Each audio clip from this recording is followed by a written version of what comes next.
The immune system has been the most popular kid in class the last 18 months as the COVID-19 pandemic has swept the globe. A human being is a very complicated system, and immunology essentially looks at how different parts of the immune system fight bacteria, viruses, protozoans, fungi, how they keep you healthy overall. Dr. Annie Moore is a microbiologist and teaches immunology at Morningside University. Part of that involves vaccines, their development, and how they work. Vaccines essentially stimulate your immune system that give your immune system the tools to target that specific organism, such as the coronavirus or the flu virus, and essentially stimulate your immune system to fight it.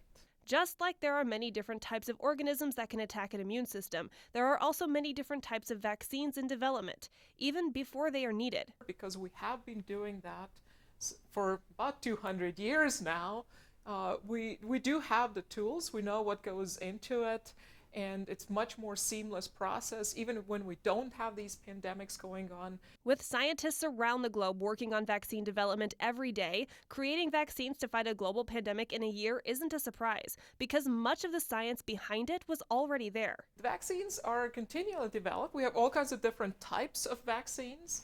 And it all starts with identifying, of course, the target, the virus, in this case, our coronavirus, and looking at target proteins, for example, that your body would recognize as a foreign. When creating a vaccine to target a specific virus like COVID-19, scientists need to identify the spike protein in the virus that your immune system fights off. Dr. Moore says a vaccine can use the identified spike protein itself or the gene from that protein, such as mRNA vaccines, to give your immune system the tools it needs for battle before you become infected. Essentially, try to get those into your body to activate your immune system that would then recognize that protein as foreign and start building up the immune arsenal, such as your T cells, such as your antibodies against that particular protein. One of the biggest debates surrounding the COVID-19 vaccines is their lack of full FDA approval, but the medicine behind the vaccines has been approved with the emergency use authorization.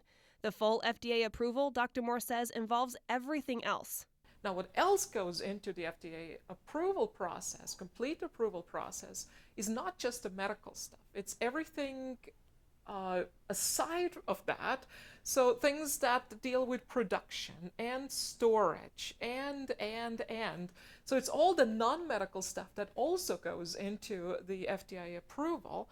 So to say that these vaccines are sort of iffy because they don't have full approval is somewhat short-sighted because the data is there that medically these vaccines are definitely solid. What about vaccine immunity versus natural immunity? For those who have had COVID-19, your natural immunity may not be as strong as you think. When you get the vaccine, you have a controlled dose. You have an X number of molecules or viral particles that are given to you. When you get sick naturally with the coronavirus, then you don't know how much you got.